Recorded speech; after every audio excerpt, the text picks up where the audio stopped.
untuk mewadahi para pejuang beasiswa untuk meraih pendidikan yang tinggi. Jadi teman-teman yang kepo bisa langsung saja menuju ke Instagram masing-masing media partner kita. Oke, sama seperti webinar-webinar sebelumnya nih teman-teman, pastinya akan ada tata tertib dan rules yang harus teman-teman ikuti bersama. Yang pertama,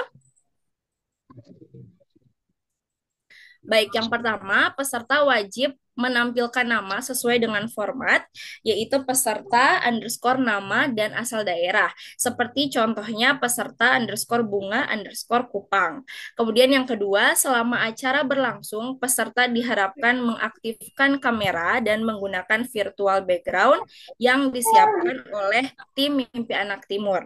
Ketiga, peserta wajib menonaktifkan mikrofon selama acara berlangsung. Dan yang keempat, peserta wajib mengikuti acara sampai selesai dengan tertib dan sopan. Baik, itu beberapa tata tertib yang harus dilakukan dengan saksama oleh Dreamers. Selanjutnya kita akan mendengarkan opening speech dari Karenya selaku PIC acara MAT Talk Season yang kedua di sore hari ini. Oke, terima kasih Kak Tasya. Suara saya terdengar ya Kak? Sudah, Kak. Oke, terima kasih banyak.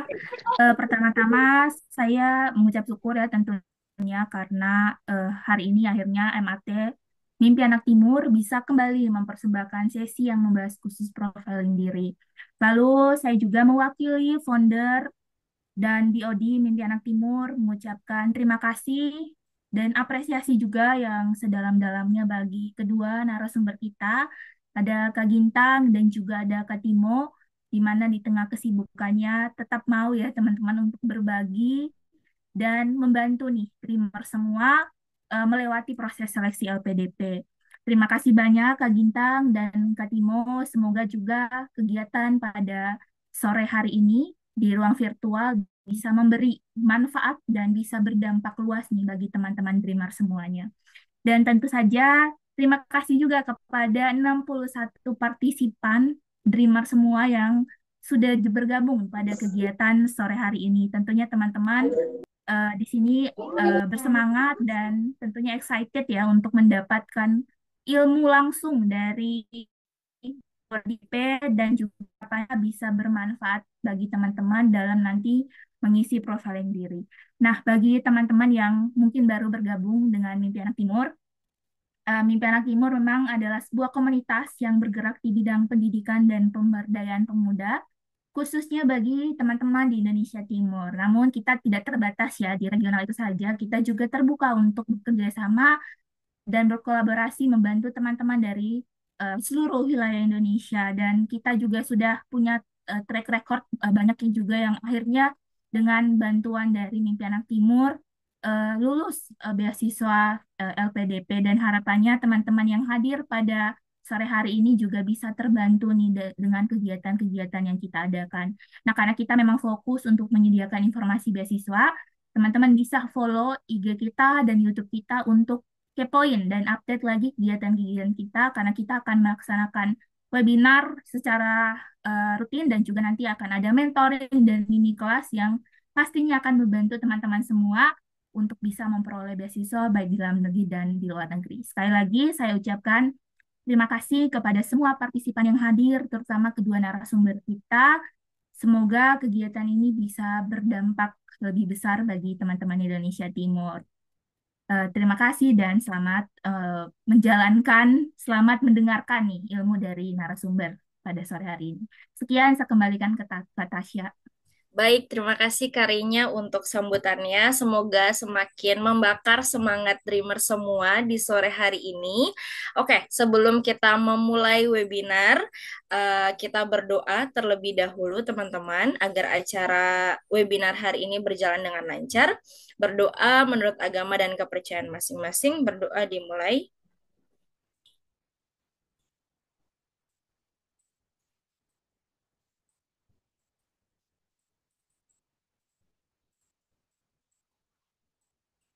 Berdoa selesai. Nah, mumpung acaranya ini baru dimulai nih teman-teman, pasti teman-teman di sini wajahnya juga masih fresh-fresh untuk menerima informasi dan materi di sore hari ini. Kita akan ada di sesi foto bersama dulu.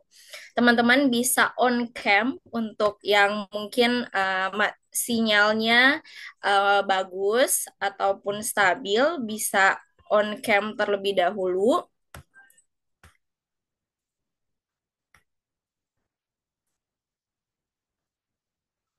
Oke, sudah semuakah yang on cam teman-teman?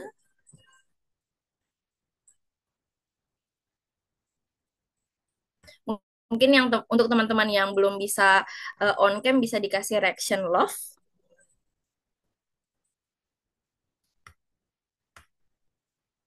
Oke, untuk operator sudah siap, Kafit? Sudah kakak, oke, Ya. Dreamer saya pandu ya untuk dokumentasinya. Untuk slide yang pertama, satu, dua, tiga.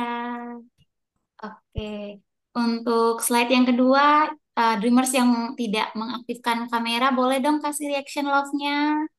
Oke, oke saya hitung ya, satu, dua, tiga. Oke, slide yang ketiga juga boleh kasih reaction love-nya, Dreamers. Satu, dua, tiga. Oke. Saya kembalikan ke Kak Tasya. Baik, terima kasih Kak Fit. Semoga dreamer semua yang sudah on cam bisa terus on cam sampai akhir sesi MAT Talk Season ini berlangsung. Nah, sekarang kita akan mendengarkan pemaparan materi dari kedua narasumber kita. Tapi sebelum itu aku akan memperkenalkan terlebih dahulu kedua narasumber kita. Narasumber yang pertama, beliau bernama Kak Gintang Mahadijun Laoni. Beliau merupakan awardee LPDP dari Texas University. Kemudian yang kedua, narasumber kita yang kedua, beliau bernama, bisa di next Kak.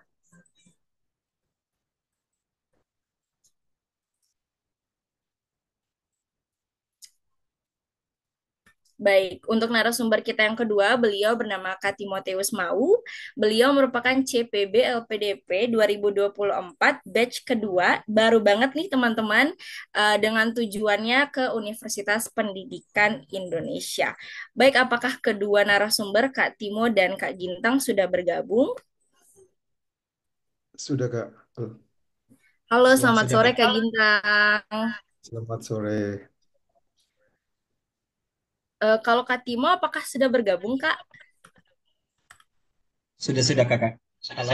Oke, selamat sore Kak. Kalau di Texas nih sekarang Iya. lagi pagi, siang, sore, malam, Kak. Subuh jam Oh, setengah lima. subuh. Waduh, Iya. terima kasih ya, Kak. Sudah meluangkan waktunya nih subuh-subuh. Kalau Kak Timo sekarang lagi PB, Kakak? Atau... Iya, baru selesai kelas ini. Oh iya, oke. Terima kasih untuk Kak Timo dan Kak Gintang. Waktunya, aduh, sudah sangat meluangkan waktu untuk teman-teman berbagi bersama kita di sore hari ini. Baik, untuk sesi pemaparan materinya selama 25 menit kakak. Jadi selesai sesi pemaparan materi baru kita lanjut ke sesi Q&A. Jadi untuk sesi pemaparan materi yang pertama akan dimulai dari Kak Gintang. Dipersilahkan Kak.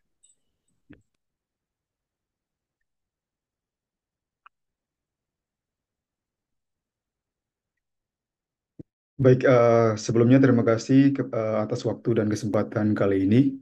Izin memperkenalkan diri lagi, saya Gintang Marjun Laoni, biasa disapa Gintang atau Tang. Dan saat ini saya sedang menempuh studi magister di Texas A&M University. Saya mengambil jurusan bilingual or ESL Education. Saya asalnya dari Kabupaten Halmahera Selatan, Provinsi Maluku Utara. Bisa next, Kak. Baik teman-teman, pada kesempatan kali ini saya diamanahkan untuk membawa materi terkait dengan profiling diri. Uh, jadi karena memang waktu uh, yang diberikan kepada saya itu lumayan singkat dan saya punya beberapa slide dan harus dijelaskan secara detail, kita langsung masuk ke poin intinya saja. First of all, kita harus tahu dulu profiling diri itu seperti apa. Jadi kalau misalnya kita lihat definisinya, Jadi profiling diri ini adalah cara bagaimana kita mengetahui siapa diri kita sebenarnya, bagaimana juga pengalaman hidup membentuk diri kita saat ini, serta apa yang menjadi tujuan dan motivasi kita ke depan. Kalau misalnya kita kontekskan dalam beasiswa LPDP, profiling diri bertujuan untuk menunjukkan kesiapan akademik, kepemimpinan, serta rencana kontribusi bagi Indonesia pasca teman-teman menyelesaikan studi, entah itu magister atau doktoral di dalam negeri maupun di luar negeri. Baik, boleh next Kak. Baik, kita harus juga tahu kira-kira poin apa saja yang memang ada dalam profiling diri. Jadi teman-teman, profiling diri ini tidak hanya berkaitan dengan penilaian diri yang memang ada di portal aplikasi teman-teman. Jadi profiling diri, eh, jadi penilaian diri itu salah satu bagian dari profiling teman-teman.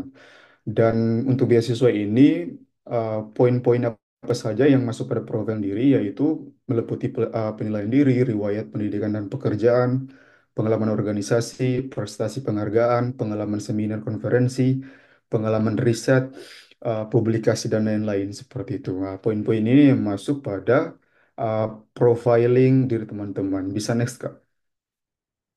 Oke, terus juga kita harus siapkan kira-kira um, apa saja yang perlu disiapkan dalam mengisi profiling diri. Yang pertama kita harus refleksi diri. Nah, strategi ini sebenarnya teman-teman harus bertanya-tanya lagi ke diri kalian masing-masing. Kira-kira pengalaman apa saja yang memang sudah kalian dapatkan dan juga prestasi apa yang kalian sudah toreh dan kegagalan yang memang kalian sudah dapatkan juga dan usaha yang kalian lakukan ketika kalian mendapat kegagalan tersebut. Ini contoh kecil dari refleksi diri tersebut. Jadi kalian harus punya jiwa bertanya-tanya ke diri kalian seperti itu. Yang kedua, kalian harus riset tentang LPDP karena memang ini beasiswa LPDP. Jadi dari pihak LPDP mau kalian tuh punya gambaran umum. Contohnya kalian harus tahu juga visi dan misi, value-nya, goal-nya seperti apa dan lain-lain. Kalaupun kalian tidak bisa menghafal visi misi LPDP seperti apa, value-nya seperti apa, dan goal-nya seperti apa, at least kalian harus pahami kira-kira dari visi misi tersebut, kira-kira dia punya relevansi dengan visi misi hidup kalian tuh atau tidak seperti itu. Baik yang ketiga ini kalian harus menyiapkan dokumen yang diminta meliputi surat rekomendasi, skor bahasa, ijazah, transkrip dan lain-lain. Oke, yang saya sudah sampaikan bahwa profiling diri tidak hanya berkaitan dengan penilaian diri. Jadi menurut saya dokumen-dokumen ini sangat krusial. Takutnya kalau misalnya kalian salah mengupload dokumen yang diminta, nanti untuk tahapan seleksi administrasi kalian akan gagal. Walaupun pada tahap kali ini kalian bisa appeal atau sanggah jikalau ada dokumen yang memang terdapat kesalahan seperti itu. Baik, boleh di next, Kak. Oke, sebagai pelamar beasiswa LPDP, kita juga harus mengetahui strategi menjawab poin-poin penilaian diri. Karena pada webinar kali ini kita lebih fokus bagaimana menjawab dan membuat narasi yang memang memikat dan juga autentik seperti itu.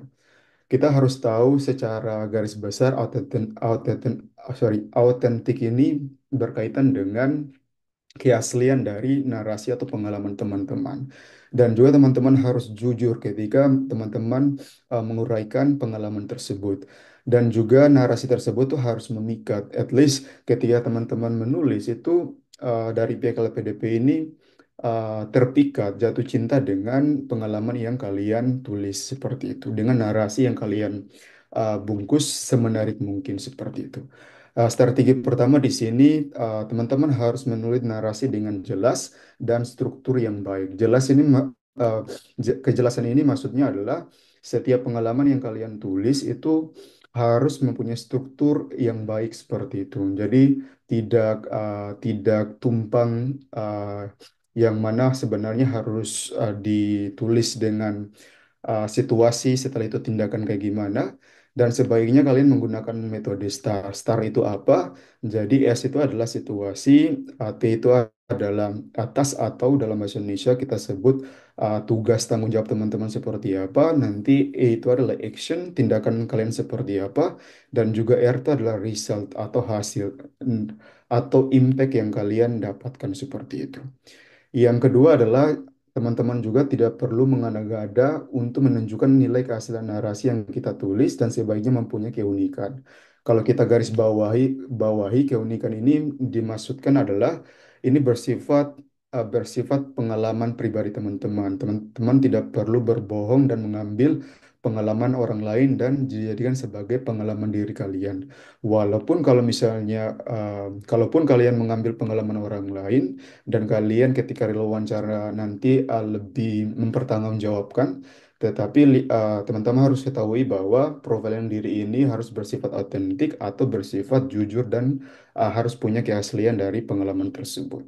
Ketiga, punya emosi dan juga menginspirasi. Khususnya di bagian penilaian diri, ada beberapa pertanyaan, contoh pengalaman yang kurang membanggakan, pengalaman yang membanggakan. Pada pertanyaan ini, ketika kita menulis, pastinya kita mempunyai emosional tertentu dan juga narasi atau pengalaman tersebut itu harus menginspirasi yang tidak hanya pada diri kita sendiri, tetapi juga mempunyai dampak pada orang lain. At least harus mempunyai dampak pada masyarakat atau orang sekitar seperti itu. Lanjut, Kak. Oke, ini beberapa tips mengisi profiling diri karena memang ada kolom untuk mengisi kelebihan dan juga kelemahan diri. Jadi tips yang pertama adalah teman-teman sebaiknya menulis kelebihan diri ini yang memang sejalan dengan nilai-nilai LPDP. Jadi nilai-nilai LPDP itu apa saja? Yang pertama integritas, profesionalisme, sinergi, dan pelayanan seperti itu. Kalau misalnya teman-teman belum tahu kira-kira integritas itu seperti apa, profesionalisme seperti apa, sinergi seperti apa, pelayanan seperti apa. Ini tujuan dari riset itu seperti itu. Teman-teman harus sering cek di website kira-kira visi misi LPDP seperti apa, terus juga value-nya seperti apa, goal-nya seperti apa, dan lain-lain seperti itu. Contohnya, kelebihan diri teman-teman itu adalah mempunyai dedikasi yang tinggi. Kalau kita melihat kelebihan diri ini, dia sangat sejalan dengan nilai-nilai LPDP, khususnya di bagian pelayanan seperti itu. Yang kedua, memiliki kelebihan diri yang paling menonjol. Walaupun kita diminta untuk menulis sebanyak mungkin, at least menurut saya 10 itu cukup untuk teman-teman menguraikan kelebihan diri teman-teman. Akan tetapi dari 10 tersebut, kira-kira yang paling kuat, yang paling menonjol kelebihan teman-teman itu apa seperti itu. Karena ketika real wawancara nanti, ada pertanyaan dari pihak psikolog yang memang boleh diceritakan kira-kira kelebihan diri Anda seperti apa, karena memang akan memakan waktu untuk menjelaskan semua, sehingga teman-teman hanya bisa mengambil satu atau dua kelebihan diri yang memang lebih cenderung uh, memper apa ya mempresentasikan diri teman-teman seperti itu. Jadi sarannya saya memilih kelebihan diri itu yang paling kuat, yang paling menonjol. Ketiga, kelebihan tersebut harus di backup dengan pengalaman atau bukti konkret seperti itu. Jadi pihak LPDP ini tidak hanya melihat, wah ini kelebihannya sangat bagus seperti itu. Contoh bertanggung jawab, berdedikasi tinggi, jujur dan lain-lain. Tetapi kalau tidak di backup dengan pengalaman atau bukti konkret, pastinya nantinya kalian akan dibombardir di real wawancara. Mereka akan kulik lagi kira-kira pengalaman apa yang memang bisa dijadikan alasan kenapa itu adalah kelebihan diri kalian seperti itu. Yang poin selanjutnya bagian kelemahan kelemahan diri atau weak points. Nah, poin ini sebenarnya dari pihak LPDP mau lihat teman-teman ini jujur atau tidak. Jadi teman-teman harus jujur ketika menguraikan poin kelemahan diri. Yang kedua adalah beri solusi yang realistis. Jangan sampai teman-teman menulis banyak kelemahan tetapi tidak ada penjelasan, tidak ada effort yang memang dilakukan ketika mengatasi kelemahan tersebut. Dari pihak LPDP juga akan menganggap bahwa sejauh ini ketika dia menyampaikan kelemahan diri dia, tidak ada usaha yang memang dia buat seperti itu. At least harus meminimalisir kelemahan tersebut. Selanjutnya, Kak. Oke, ini saya memberi contoh, ini apa ya, mewakili pengalaman saya, karena memang pada poin kelebihan diri ini kita diminta untuk menulis dan mempunyai limit 250 karakter. Ingat teman-teman, bukan 250 kata, tetapi 250 karakter. Spasi termasuk karakter juga. Oke. Di sini kalau kita lihat, saya memiliki dedikasi tinggi di bidang pendidikan. Melihat pemuda di daerah, saya kesulitan belajar bahasa Inggris. Saya menginisiasi komunitas pembelajaran bahasa Inggris sejak 2021. 100 orang aktif bergabung dan berkembang memperkuat keyakinan saya akan pentingnya dedikasi. Oke, kalau misalnya kita lihat, kalau kita highlight, berarti kelebihan diri saya itu adalah mempunyai dedikasi yang tinggi. Dan juga saya menyertakan bukti konkret melalui pengalaman saya seperti itu. Ini menurut saya singkat, padat, dan jelas mewakili atau mewakili kelebihan diri saya seperti itu. Boleh lanjut, Kak? Oke, selanjutnya ini poin kelemahan diri. Contohnya, salah satu kelemahan saya adalah kecenderungan menunda pekerjaan. Saat S1, saya sering terlambat mengumpulkan tugas karena aktif di organisasi. Saya mulai mengatasi ini dengan memprioritaskan tugas dan belajar berkata tidak pada kegiatan non prioritas yang meningkatkan manajemen waktu saya. Dan teman-teman juga bisa bisa ketahui bahwa saya mempunyai kelemahan yang memang cenderung menunda pekerjaan. Jadi ketika S1 gitu. Tetapi ada solusi yang memang saya usulkan, yang mana saya memprioritaskan tugas dan saya mengatakan tidak pada kegiatan-kegiatan yang memang bukan prioritasnya saya. Sehingga dari solusi ini dia bisa menciptakan sebuah kelebihan lagi, di mana sebagai mahasiswa saya bisa manajemen waktu dengan baik. Dan ini ketika teman-teman menulis narasi seperti ini, pihak LPDP juga menganggap bahwa oke, kita tahu bahwa ini kelemahan diri dia, tetapi dia mempunyai solusi. Dari solusi tersebut bisa menciptakan satu kelebihan dia lagi seperti itu. Selanjutnya, Kak. Oke, selanjutnya pada poin pengalaman membanggakan dan tidak membanggakan. Oke, saya rangkum dalam satu slide. Yang pertama, teman-teman harus refleksi diri. Teman-teman harus bertanya-tanya, kira-kira pengalaman yang membanggakan ini harus teman-teman tulis di ketika teman-teman saat studi S1 atau di dunia pekerjaan atau di dunia organisasi seperti itu. Jadi teman-teman bisa memilih pengalaman yang menurut kalian sangat membanggakan dan kurang membanggakan. Yang kedua, sampaikan value yang diambil dari pengalaman tersebut. Jadi tidak hanya uh, khususnya bagian pengalaman yang tidak membanggakan, pastinya ini membuat kita sangat kecewa dari pengalaman tersebut, tetapi kita harus belajar dari pengalaman tersebut dengan cara kita mengambil uh, uh, kita sampaikan value yang memang kita bisa ambil dari pengalaman tersebut. Nanti saya bisa kasih contoh terkait dengan poin-poin ini. Selanjutnya, Kak. Di sini saya tulis bahwa karena memang saya menggunakan metode STAR, situasi, task, action, dan juga result. Kalau di sini saya kasih warna, di warna hijau itu adalah situasinya seperti itu. Jadi saya berasal dari Kabupaten Halmahera Selatan, salah satu daerah afirmasi di Indonesia. Sebagai orang yang peduli dengan pendidikan, saya melihat kurangnya wadah pengembangan keterampilan bahasa Inggris bagi siswa di daerah saya. Contohnya kompetisi bahasa Inggris. Nah, ini situasi yang memang saya paparkan ketika saya menulis narasi atau pengalaman yang menurut saya membanggakan. Setelah itu pada poin yang atau warna merah, ini berkaitan dengan tugasnya saya. Jadi situasi ini membuat saya tergerak dan mengusulkan program kompetisi bahasa Inggris AC Kabupaten Halmahera Selatan ke pimpinan atau direktur lembaga kursus, karena memang kemarin saya bekerja sebagai instruktur atau tutor di sebuah lembaga kursus di daerah saya seperti itu. Selanjutnya ada tindakan yang saya lakukan. Jadi usulan saya diterima, kemudian saya langsung membentuk panitia dan dipercayakan sebagai ketua pelaksana yang mengatur kompetisi tersebut. Oke, jadi ada tindakan yang memang saya lakukan seperti itu.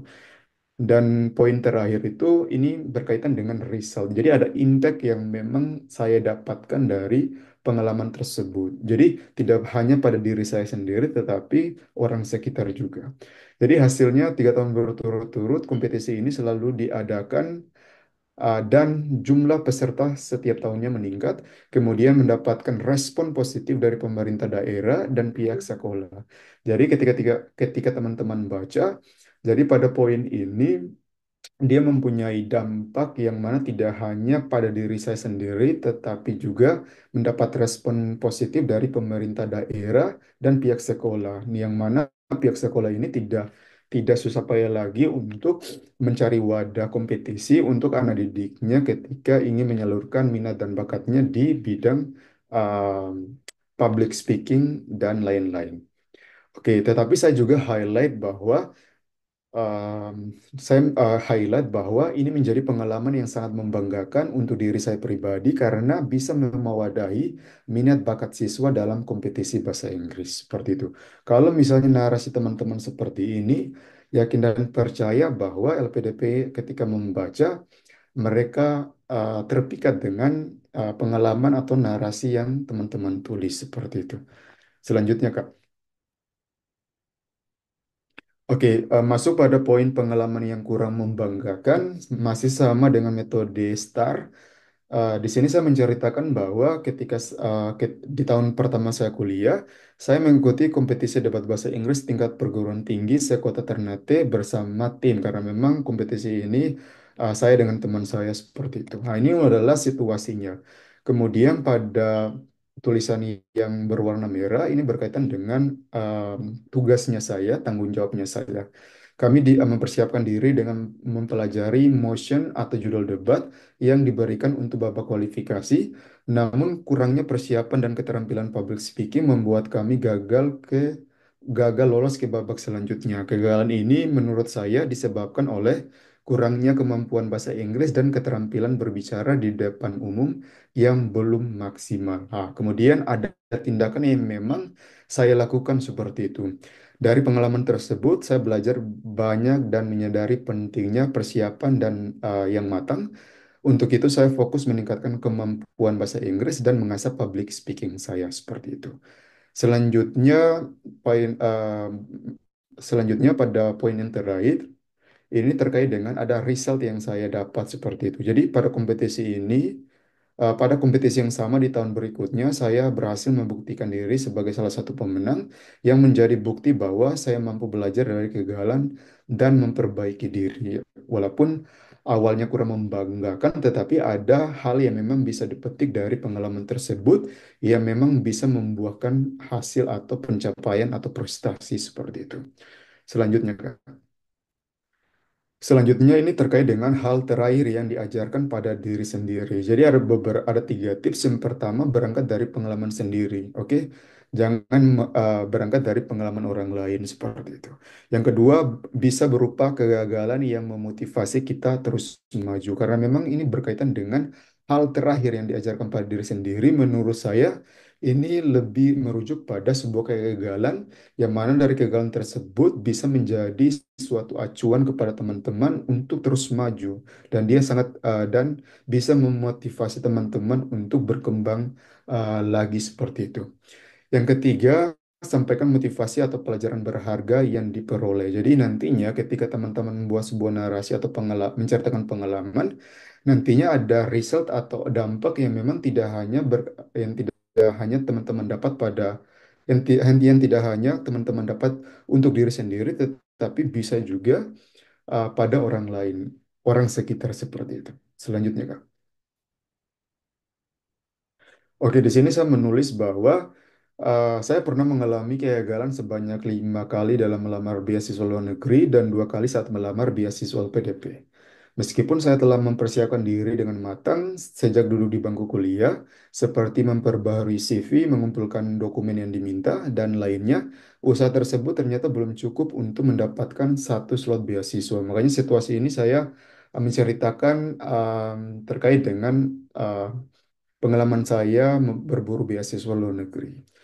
Dan juga saya memaparkan em, tugas dan tanggung jawab saya. Tugas saya adalah memahami penyebab kegagalan ini, memperbaiki diri, dan terus berusaha agar dapat memperoleh beasiswa yang saya inginkan, terutama LPDP yang sangat saya harapkan. Oke. Dan selanjutnya ada tindakan yang memang saya lakukan setelah kegagalan-kegagalan tersebut, saya introspeksi diri lagi, belajar dari kesalahan dan mencari bimbingan dari mereka yang berpengalaman. Saya meningkatkan persiapan baik dalam hal materi beasiswa maupun dalam hal cara saya menyusun aplikasi yang menarik, terutama esai seperti itu. Karena menurut saya esai sangat krusial untuk melamar sebuah beasiswa, entah itu dalam negeri atau luar negeri seperti itu. Selanjutnya ada result yang memang ada hal yang memang ya bisa saya petik. Jadi usaha dan semangat saya akhirnya membuahkan hasil. Pada percobaan ketiga saya berhasil mendapatkan beasiswa LPDP sehingga pengalaman ini mengajarkan saya bahwa kegagalan bukan akhir dari segalanya, tetapi merupakan bagian dari proses menuju kesuksesan. Yang terpenting adalah kesabaran, kemauan untuk berproses dan belajar dari setiap kegagalan. Dan ini narasi atau pengalaman tersebut sangat menjawab pertanyaan hal terakhir yang diajarkan pada diri saya pribadi seperti itu. Selanjutnya, Kak. Oke, kita masuk pada poin atau pertanyaan selanjutnya. Ini terkait dengan kesalahan yang pernah dibuat selama bekerja atau belajar. Ya, teman-teman bisa pilih salah satu, entah itu di dunia pekerjaan atau di dunia di bangku perkuliahan. Oke, ada tipsnya. Yang pertama, jelaskan kesalahannya dan bagaimana cara mengatasi atau menyelesaikannya. Jadi, jangan sampai teman-teman menguraikan, membuat sebuah narasi atau pengalaman yang memang pure itu ada kesalahan teman-teman, tetapi teman-teman tidak menyampaikan cara mengatasinya seperti apa gitu. Jadi nanti dari pihak LPDP akan menilai bahwa oke, ketika dia membuat kesalahan, tetapi dia tidak introspeksi diri seperti itu, tidak ada effort atau cara untuk bagaimana dia mengatasi kesalahan tersebut gitu. Yang kedua, sebutkan value atau poin positif dari kesalahan tersebut. Jadi, namanya kita belajar dari kesalahan, setiap individu itu pasti belajar dari kesalahan. Sehingga ketika kita belajar dari kesalahan, di mana ada value atau poin positif dari kesalahan tersebut. Dan ini sangat-sangat penting untuk kita sampaikan ketika membuat sebuah narasi khusus untuk pertanyaan ini. Selanjutnya, Kak. Oke, ini saya juga buat satu sampel jawaban masih berkaitan dengan pengalaman saya ketika melamar beasiswa LPDP. Di tahun 2022, saya dipercaya menjadi seorang juru kompetisi pidato bahasa Inggris tingkat kabupaten. Ini situasinya, tugas saya itu menilai secara objektif berdasarkan kriteria penilaian yang sudah ditentukan panitia, penyelenggara, dan hasil rundungan semua juri. Ini berkaitan dengan tugas dan tanggung jawab saya sebagai juri yang memang menilai harus bersifat objektif. Tetapi ada tindakan yang memang saya buat kan dari oke, saya baca lagi. Setelah lomba selesai dan pengumuman juara, sebagai salah satu juri, saya dihubungi oleh salah satu pihak orang tua yang merasa penilaian kami bersifat subjektif. Ini ada kesalahpahaman terhadap panitia, pihak juri, dan juga orang tua. Kemudian saya dan semua juri beserta panitia mengadakan pertemuan sehingga tidak ada lagi masalah yang beredar. Ada result yang memang bisa dipetik. Uh, Ditemukan sejumlah kesalahan perhitungan nilai oleh panitia karena selesai menjuri, kami semua menyerahkan perhitungan nilai oleh panitia. Dari sini sebagai juri saya harus lebih teliti lagi dan mengecek apakah nilai yang diberi sudah sesuai perhitungan dan nominasi pemenang atau tidak. Oke. Jadi dari kesalahan yang memang saya buat di dunia pekerjaan, tetapi ada value atau poin positif yang memang saya bisa ambil seperti itu. Yang mana saya harus lebih teliti lagi, terus juga ketika memberikan amanah atau kepercayaan kepada orang lain, saya harus cari tahu dulu seperti itu, walaupun mereka adalah panitianya seperti itu. Selanjutnya. Oke, selanjutnya ini terkait dengan tugas di luar ruang lingkup seperti itu. Jadi ada 3 tips. Jadi sampaikan pengalaman di dunia kerja atau pengalaman belajar lebih ke pengalaman yang berdampak besar ke diri kalian seperti itu. Nanti kalian refleksi diri lagi kira-kira pengalaman apa saja yang memang menurut kalian bisa dijadikan untuk menjawab pertanyaan tugas di luar ruang lingkup seperti itu. Kedua, jelaskan juga tugasnya dan apakah berhasil atau tidak. Karena memang ini tidak berdasarkan basic ilmuwan teman-teman atau di dunia pekerjaan teman-teman, tetapi teman-teman juga harus jelaskan kira-kira tugas yang diberikan ini berhasil atau tidak, teman-teman bisa mampu atau tidak. Ketiga, harus sertakan value atau poin positif apa yang bisa dipetik seperti itu. Selanjutnya, Kak. Oke, contohnya di sini saya memang profesi saya sebagai tutor atau instruktur bahasa Inggris. Saya bekerja di sebuah lembaga kursus dan pelatihan di daerah saya sebagai instruktur bahasa Inggris. Namun lembaga ini juga memiliki program diploma satu di bidang manajemen informatika. Suatu saat saya dipercayakan untuk mengajar mata kuliah karya tulis ilmiah, meskipun ini berada di luar bidang keilmuan saya, karena saya lebih berfokus pada bahasa Inggris. Nah, ini situasinya. Dan tugas saya adalah mengajarkan mata kuliah karya tulis ilmiah dengan baik, meskipun saya tidak memiliki latar belakang di bidang manajemen informatika. Saya harus memastikan bahwa mahasiswa bisa memahami materi yang menghasilkan karya tulis ilmiah yang berkualitas. Ini adalah tugas dan tanggung jawab ketika menjadi dosen untuk atau instruktur untuk mengampu mata kuliah karya tulis ilmiah. Terus ada tindakan yang memang saya lakukan sebelum mengajar, saya memperdalam materi tentang karya tulis ilmiah terlebih dahulu. Saya juga memanfaatkan pengalaman saya dalam menulis skripsi saat S1 sebagai referensi untuk menyampaikan materi ini dengan baik. Saya juga memastikan untuk memberikan bimbingan yang tepat kepada mahasiswa selama proses penyusunan karya tulis ilmiah. Dan resultnya ada poin positif yang memang bisa saya petik atau bisa saya dapatkan. Hasilnya saya sangat diapresiasi oleh direktur lembaga atas usaha yang saya berikan selama proses pembelajaran dan bimbingan karya tulis ilmiah. Pengalaman ini menunjukkan bahwa meskipun mata kuliah tersebut di luar bidang saya bisa mengatasi tantangan tersebut dengan pendekatan yang tepat dan dedikasi yang tinggi seperti itu. Selanjutnya, Kak. Oke, ini poin terakhir dari saya, pembeda dengan peserta lain. Menurut saya ini selalu ditanya ketika real wawancara nanti.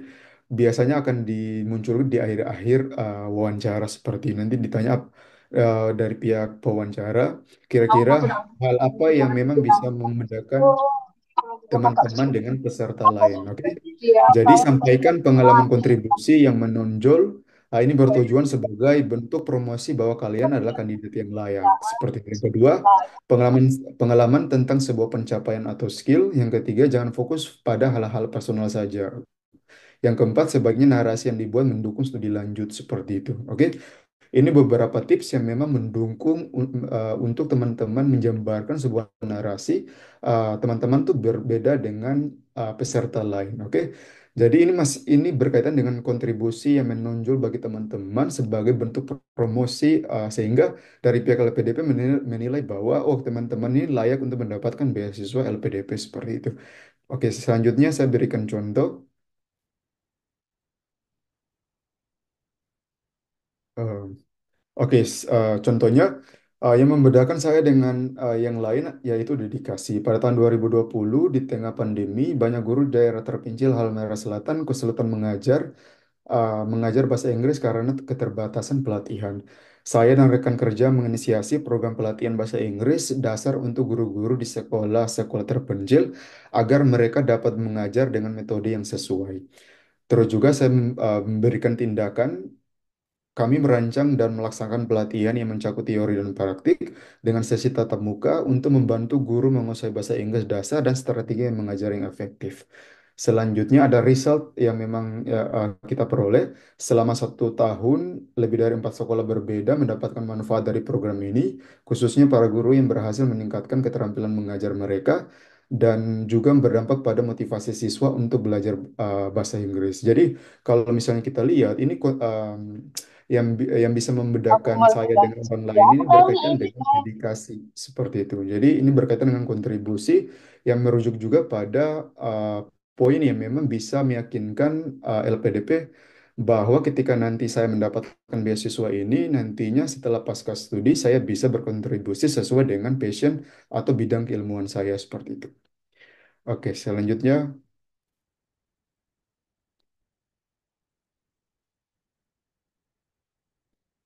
Baik, selanjutnya terima kasih teman-teman. Jadi nanti narasumber yang kedua masih berkaitan dengan profiling diri, tetapi dengan ciri khasnya beliau bagaimana menjawab pertanyaan-pertanyaan yang ada di penilaian diri seperti itu.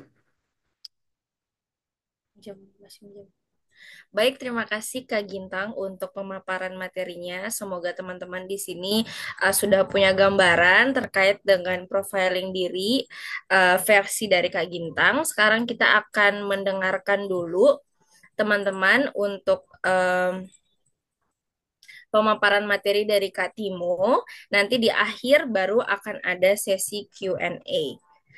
Jadi kalau teman-teman yang punya pertanyaan bisa di-keep terlebih dahulu, nanti akan ditanyakan di sesi selanjutnya setelah pemaparan materi. Baik, untuk Kak Timo, apakah sudah siap, Kak? Halo Kak Tasya. Ya, Oke.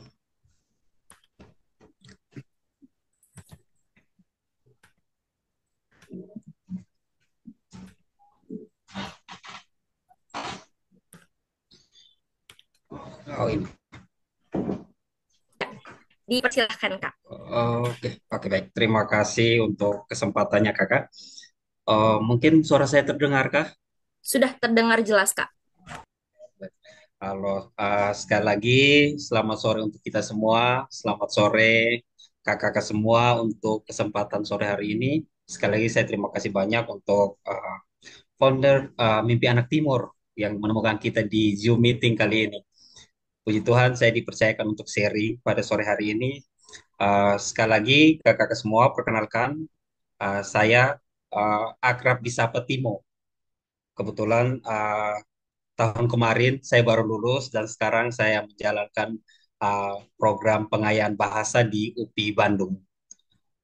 Mungkin langsung saja tadi Kakak Gintang sudah menjelaskan bagaimana profil diri dan lain sebagainya, sudah meringkasnya secara baik untuk kita semua. Mungkin di sini saya hanya menambahkan beberapa hal, beberapa poin yang perlu kita ketahui bersama.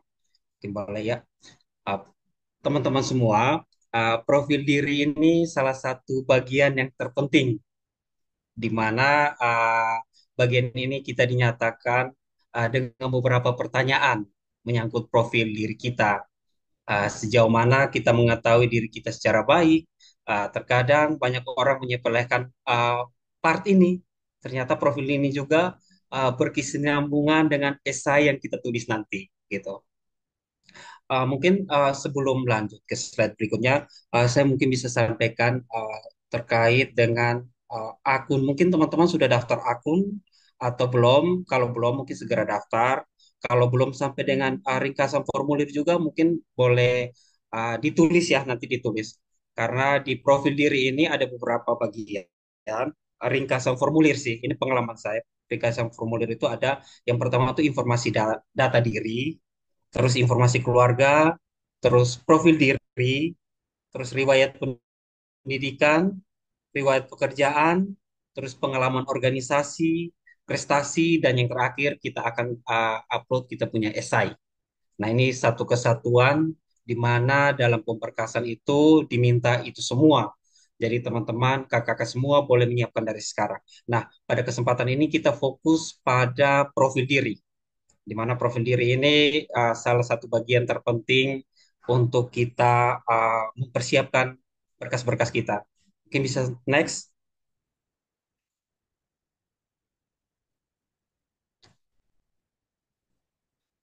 Oke.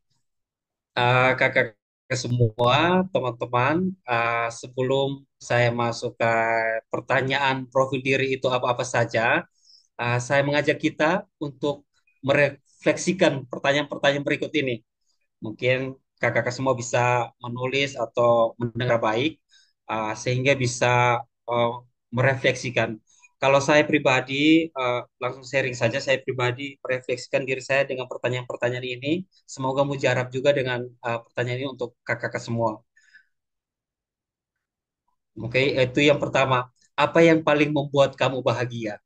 Nah, ini pertanyaan mungkin kakak-kakak semua bisa refleksikan diri atau bisa menulisnya. Terus yang kedua, apa yang membuat kamu takut atau cemas? Terus yang ketiga, apa kelebihan dan bakatmu? Terus yang keempat itu apa yang paling penting untuk kamu saat ini. Lalu apa kelemahan dan kekuranganmu saat ini.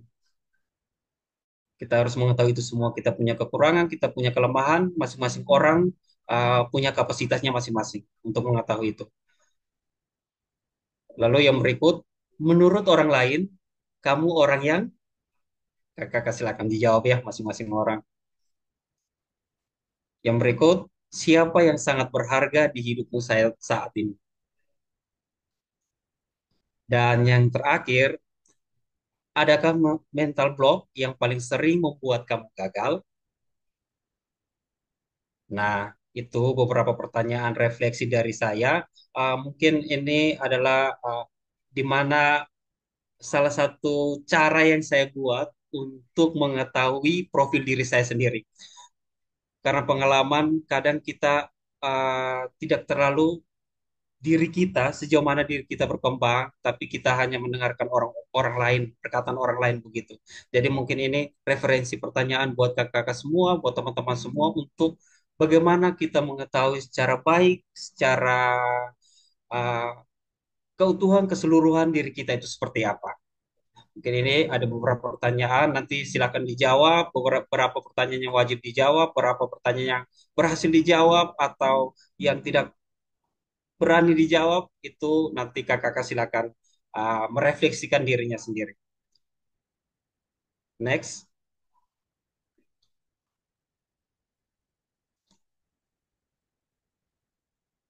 Nah, ini adalah pertanyaan-pertanyaan profil diri yang ada pada akun LPDP. Mungkin kalau kakak-kakak sudah sampai tahap ini, kakak-kakak mungkin sudah membaca atau mengisinya. Itu yang pertama sebutkan strong point yang Anda miliki. Yang kedua sebutkan weak point atau uh, kelemahan yang Anda miliki. Terus yang ketiga, pernahkah Anda mendapatkan beasiswa sebelumnya? Jika pernah, sebutkan dari mana dan di jenjang apa saja. Itu kakak-kakak boleh mempersiapkannya itu, jawabannya itu. Terus yang berikut, berikan contoh pengalaman Anda dalam bekerja atau berorganisasi atau pendidikan. Nah, itu ada dua, pengalaman membanggakan, yang kedua pengalaman yang kurang membanggakan. Nah, di sini ini ada semua dalam profil diri. Terus yang berikut, apa hal terakhir yang Anda ajarkan pada diri Anda sendiri? Nah, ini pertanyaan-pertanyaan seperti ini kita wajib untuk merefleksikan diri kita supaya kita bisa menarasikannya itu secara baik. Next.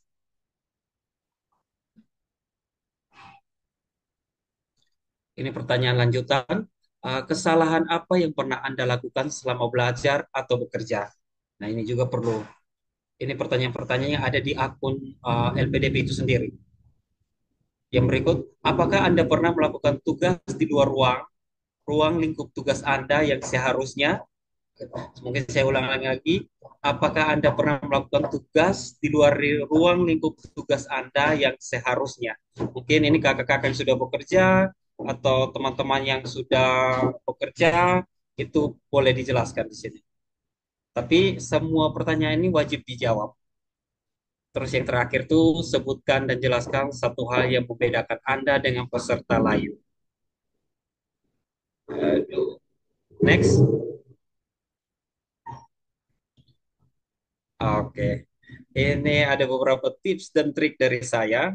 Yang pertama, teman-teman fokus pada hal-hal yang sudah dilakukan. Di mana apa yang kita sudah apa yang kita lakukan itu kita bisa narasikan di tulisan-tulisan kita. Yang kedua itu refleksi kembali perkataan atau penilaian orang lain terhadap kita. Sehingga kita bisa menulisnya secara baik, pertanyaan-pertanyaan tadi. Yang ketiga, hindari kata-kata berlebihan dan jangan menggunakan konteks. Berikan konteks yang relevan. Nah, di mana kalau saya pribadi, saya bagian pendidikan, jadi apa yang tujuan yang saya harus capai itu seperti apa, konteksnya seperti apa, itu harus dikonsepkan secara baik. Terus yang terakhir, tentukan tujuan, pastikan Anda memahami diri Anda sendiri. cobalah mendengarkan. Ini salah satu tips dari saya, cobalah dengarkan instrumen musik atau lagu-lagu favorit. Ketika kita merefleksikan diri kita itu, coba sambil dengar musik kesukaan atau instrumen-instrumen kesukaan gitu. Oke, mungkin next. Itu terdengar beri. Boleh lanjut? Oke, kakak-kakak mungkin ini materi dari saya. Terima kasih sudah mau mendengarkan. Dan yang terakhir tuh jangan lupa Tuhan di setiap pergumulan kita. Oke, itu saja dari saya. Baik, terima kasih Kak Timo untuk pemaparan materinya. Jadi teman-teman yang ingin bertanya bisa langsung saja eh, baik ada yang sudah raise hand. Oke, ada tiga partisipan yang sudah raise hand. Oke, em, mungkin aku em, akan membacakan ketentuan Q&A dulu teman-teman sebelum kita ada dalam sesi tanya jawab.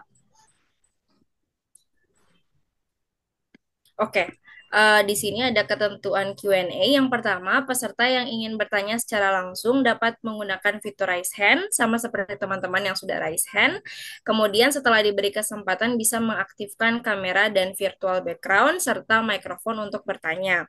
Kemudian yang kedua, peserta yang belum bisa bertanya secara langsung bisa menulis pertanyaan melalui fitur chat yang tersedia. Ketiga, peserta hanya diberikan kesempatan untuk menanyakan satu pertanyaan saja kepada narasumber. Dan yang keempat, moderator akan memilih pertanyaan yang terditulis di kolom chat sesuai dengan ketentuan panitia dan akan membacakan pertanyaan terpilih kepada narasumber.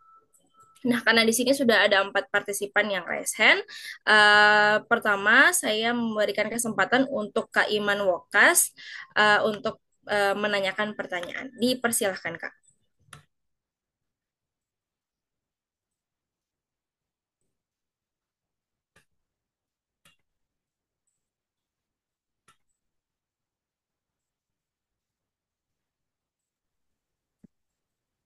Kak Iman, mohon maaf, mungkin belum di on kan mic. Oke.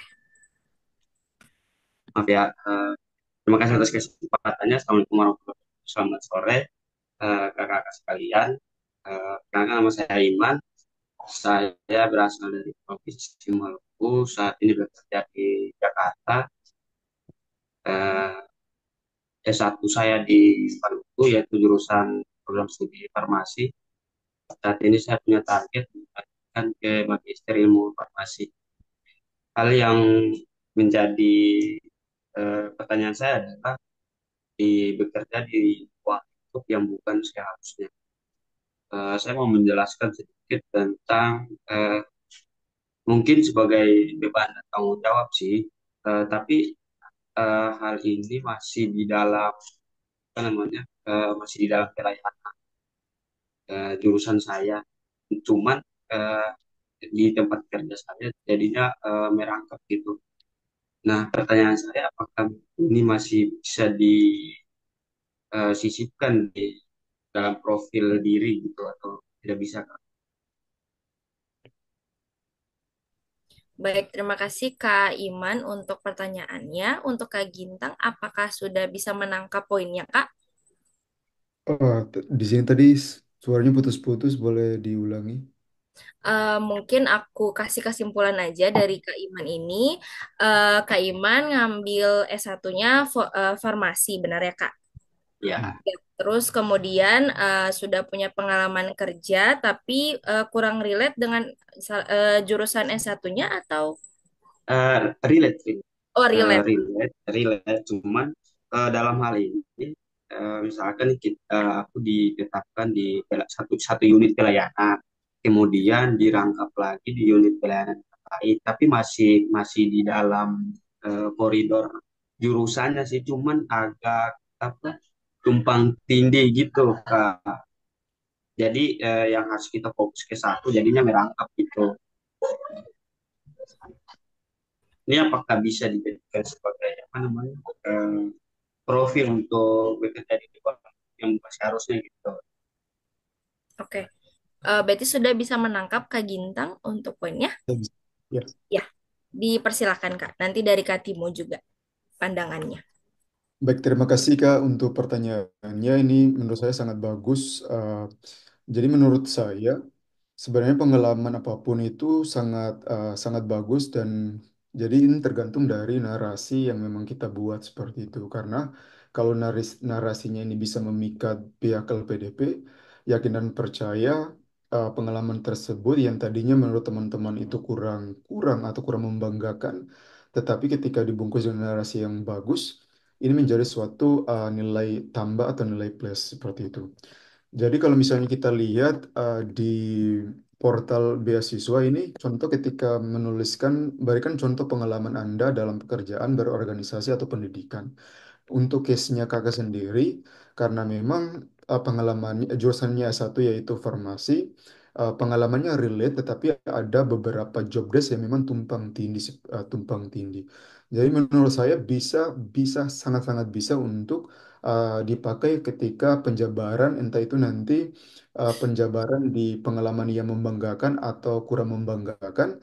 Tetapi kalau misalnya saya kasih sarankan, bisa walaupun ini ada kolerasi dengan studi S1, tetapi kalau misalnya bisa dimasukkan di pengalaman atau apa apa apakah Anda pernah melakukan tugas di luar ruang lingkup tugas yang Anda seharusnya? Jadi bisa juga ditambahkan di di sini di poin atau pertanyaan ini. Jadi intinya bahwa uh, jawab apa ya, pengalaman ini, semua pengalaman sangat-sangat penting, apalagi pengalaman itu masih berkaitan dengan konteks pekerjaan, studi S1 dan juga organisasi yang memang relevan dengan pekerjaan dan juga studi S1 teman-teman seperti itu. Yang penting narasi yang memang kalian tulis itu otentik dan juga memikat pihak LPDP seperti itu.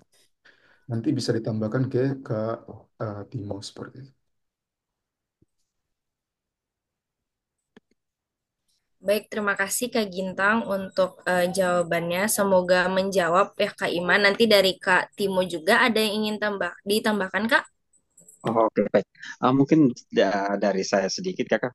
Yang saya tangkap tadi pengalaman kerja yang apa tidak relate sama jurusan kita, Kah? Tadi pertanyaannya.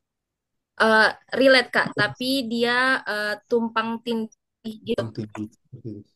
Oh, tumpang tindih. Kalau Ya. Tapi relate, relate. relate ya, oke. Kalau menurut saya tidak apa-apa kita cantumkan semua. Nanti itu biasanya pengalaman saya itu kalau saya pribadi itu yang tidak relate. Saya S1-nya pendidikan, tapi bekerjanya bukan seorang guru, malah dikerjanya di tempat lain. Nah itu tapi saya jabarkan semua itu pengalaman, jabarkan semuanya, bagaimana kita apa namanya, kita mendeskripsikannya itu pengalaman-pengalaman kita itu intinya tidak mengganggu kita punya aktivitas atau pekerjaan pada umumnya lalu uh, kayak kita ikut yang tumpang tindih itu kita harus bisa memanage kita punya waktu gitu.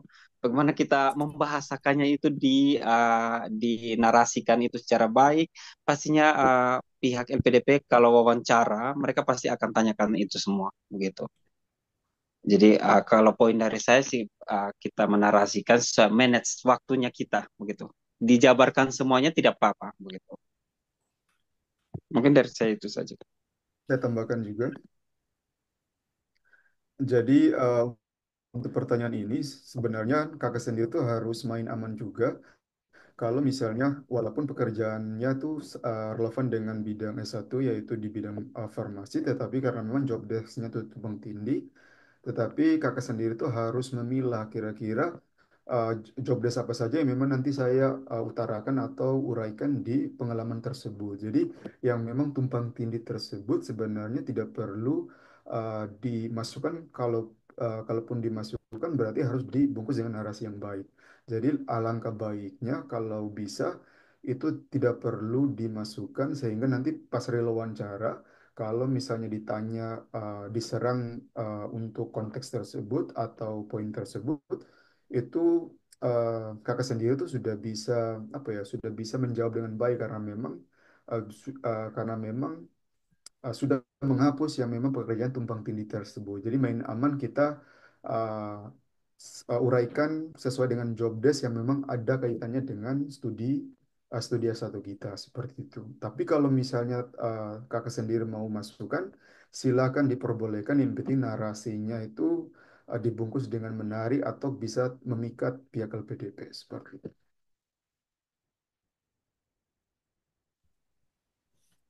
Baik, terima kasih untuk Kak Gintang dan Kak Timo. Semoga menjawab ya Kak Iman untuk pertanyaannya. Terima kasih. Ya, sama-sama Kak. Kita next ke penanya selanjutnya. Ada Kak Novita yang sudah raise hand. Dipersilakan Kak.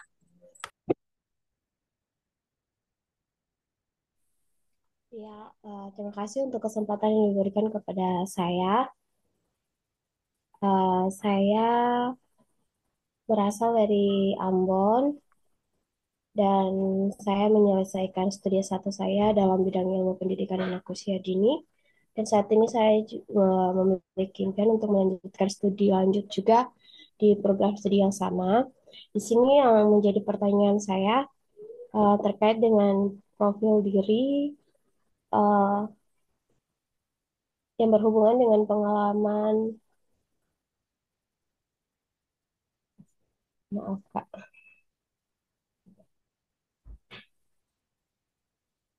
Ya, berikan pengalaman dalam bekerja, berorganisasi, dan juga pendidikan.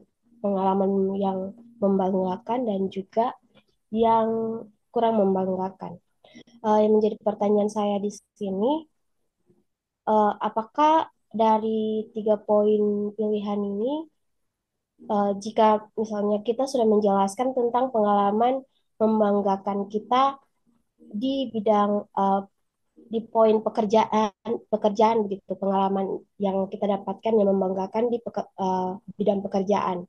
Kemudian di poin yang pengalaman yang kurang membanggakan, kita menjelaskan di poin bidang pendidikan. Apakah bisa ataukah harus ada korelasi atau sinkron antara poin yang membanggakan dan juga tidak membanggakan? Mungkin saya membutuhkan penjelasan dari kakak-kakak narasumber. Terima kasih. Baik, Oke, terima kasih Kak Novita untuk pertanyaannya. Mungkin dari Kak Gintang terlebih dahulu. Sudah dapat poinnya Kak? sudah ya. Ya, silakan Kak. Baik, Kak Novita, pertanyaannya sangat sangat bagus.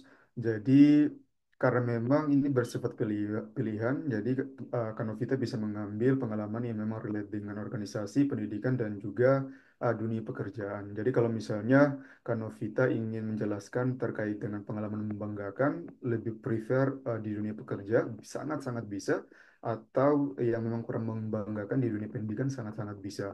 Kalau misalnya melihat tadi pengalaman saya ketika saya penjabaran di slide presentasi tadi, jadi saya juga menghubungkan, bukan menghubungkan saya menjelaskan atau memberikan contoh yang memang pengalaman membanggakan di dunia pekerjaan dan juga yang memang yang lain juga di bidang akademik atau studi S1 saya seperti itu. Dan ini sangat-sangat bisa seperti itu.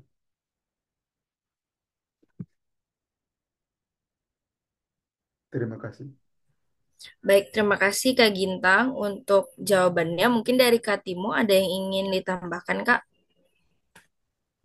Oke, baik Kakak, terima kasih. Ya juga sih, jawabannya persis sama seperti Kak Gintang, di mana pengalaman yang membanggakan dan yang tidak membanggakan itu relate saja. Entah kita apa namanya kita buat saat bekerja atau di masa pendidikan atau di masa organisasi itu bisa dijabarkan semuanya begitu. Nah, untuk pengalaman yang membanggakan mungkin narasikan saja apapun itu pengalaman yang membanggakan saat kita kuliah atau saat kita bekerja itu semua bisa. Pengalaman saya kemarin itu saat kuliah pun saya masukkan di pengalaman membanggakan seperti kayak uh, turun pengabdian sama dosen, terus terlibat penelitian dengan dosen, itu saya masukkan dalam pengalaman yang membanggakan waktu kuliah begitu. Kalau untuk yang tidak membanggakan itu saat bekerja, saya narasikan saat saya bekerja uh, beberapa kali terlambat, itu saya poin yang, dan kalau saya sarankan teman-teman kalau mau pikirkan narasikan untuk pengalaman yang tidak membanggakan itu jangan terlalu banyak. Kemarin saya ada beberapa dan itu memang ditanyakan habis-habisan. Bagaimana kita mempersiapkan untuk menjawab saja sih itu. Jadi kalau saya sarankan membanggakan boleh banyak sekali, yang tidak membanggakan jangan terlalu banyak biar kita cari aman begitu. Mungkin itu dari saya, Kak. Kak, saya boleh tambahkan sedikit? Silakan, Kak. Jadi teman-teman perlu ketahui bahwa ketika teman-teman sudah masuk ke tahap substansi atau wawancara, nantinya ada 3 pewawancara.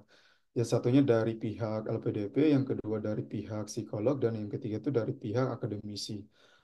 Bagi saya ketika ada pertanyaan penilaian diri ini biasanya akan ditanya oleh pihak psikolog, dan mereka mau make sure saja apa yang ditulis teman-teman ini sesuai atau tidak gitu. Makanya ketika kita menulis suatu pengalaman ini, narasinya tuh harus bersifat otentik seperti itu, harus memikat asli, uh, sesuai dengan pengalaman teman-teman seperti itu. Jadi poinnya adalah ketika kita menulis penilaian diri ini sebenarnya dari pihak pewawancara, khususnya pihak psikolog, mau mencari tahu kira-kira jati diri teman-teman itu seperti apa ketika diberikan kegagalan itu, apa respon kalian, terus juga ketika mempunyai pengalaman membanggakan, apakah pengalaman tersebut tersebut hanya bisa berdampak pada diri sendiri atau memang bisa berdampak pada orang lain seperti itu. Baik, Ya, terima kasih untuk Kak Gintang dan Kak Timo. Jawabannya untuk Kak Novita, apakah sudah cukup menjawab, Kak? Ya, Kak. Cukup, Kak. Terima kasih untuk Kak Timo dan Kak Gintan. Baik, terima kasih Kak Novi. Kemudian di sini ada juga yang raise hand atas nama Kak Ivone. Dipersilahkan, Kak.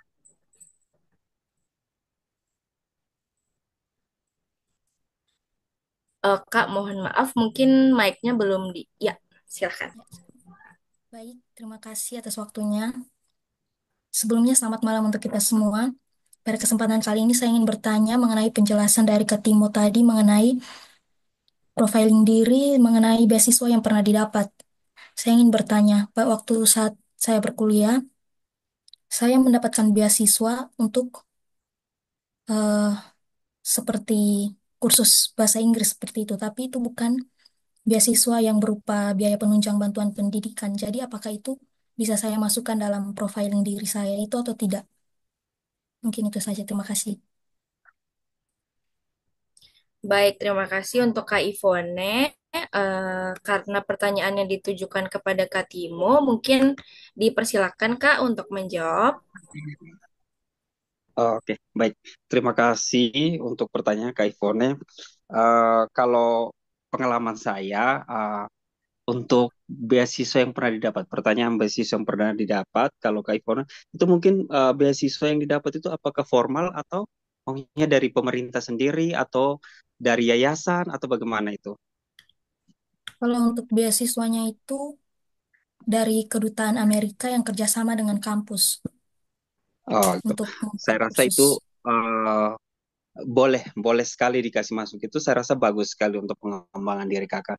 Soalnya kemarin pengalaman saya, itu saya kasih masuk, saya memang tidak mendapatkan beasiswa, tapi yang beasiswa seperti kakak ini. Kemarin tuh saya mendapatkan beasiswa saat kuliah itu kayak PPA, terus beasiswa prestasi-prestasi yang lain itu saya jabarkan semua, itu dimasukkan semua. Kalau beasiswa-beasiswa itu biar pihak LPDP itu menilai kita bahwa kita ini kayak apa namanya bisa bisa kompetitif untuk mendapatkan itu semua, karena beasiswa biasanya kan beasiswa itu dapatnya tidak dengan cara yang mudah begitu.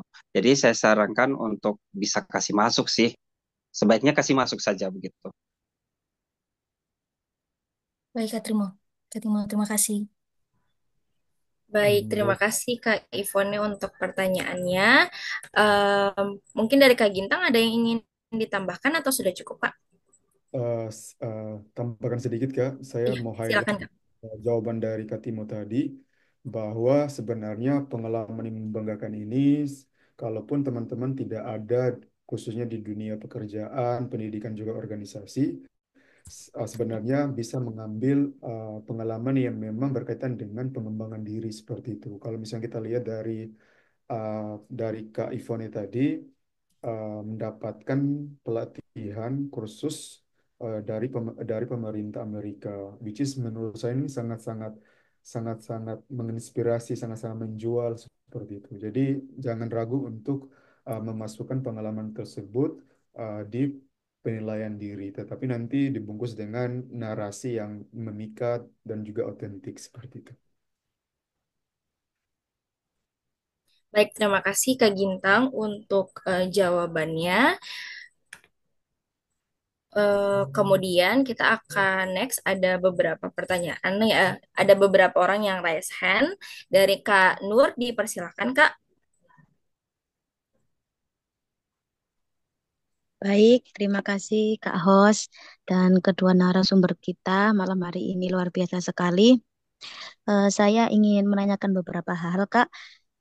Yang pertama, jika ada case nih Kak, ada kepala sekolah atau guru non formal seperti di PAUD, KB, SPS itu ingin mendaftar LPDP ini, apakah beliau-beliau ini harus cuti atau bagaimana?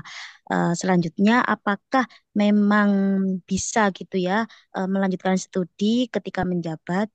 Apakah eh, apa kontribusi pasca studi itu harus kembali wajib ke lembaga atau bisa melebarkan sayapnya ke lembaga atau instansi lain, misal CPNS, dosen atau lembaga lainnya. Untuk pertanyaan ketiga mungkin ini agak melenceng, nggak apa-apa Kak ya. Mungkin untuk Kak Timo, eh, kenapa sih Kak Timo memilih Magister PAUD gitu Kak?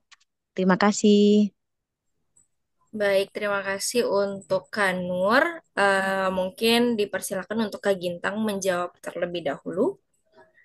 Silakan Kak. Baik, baik, terima kasih kan Nur atas pertanyaannya. Kalau dilihat ini ketika kita apply beasiswa kan diminta surat rekomendasi seperti itu, dan biasanya kan kita minta dari atasan kerja. Kalau misalnya saat ini berprofesi contohnya sebagai guru, dan kita minta surat rekomendasi dari kepala sekolah seperti itu.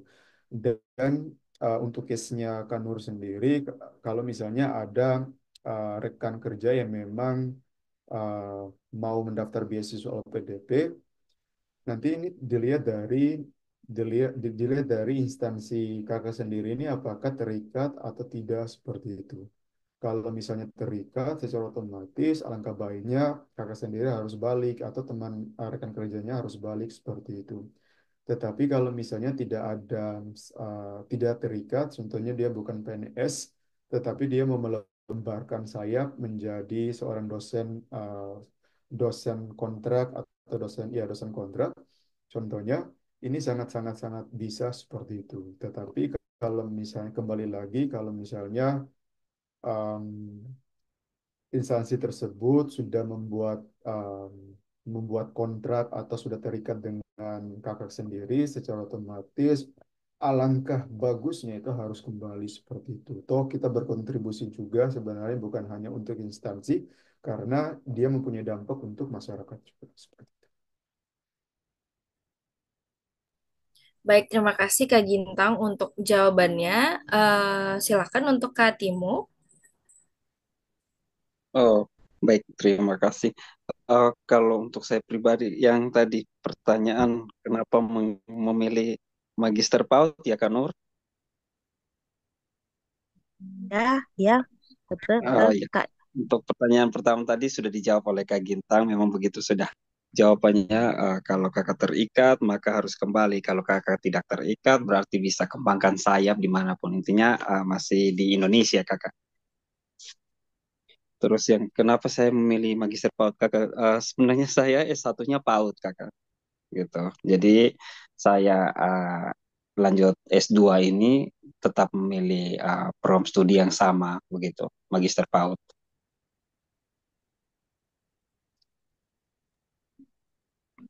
Baik.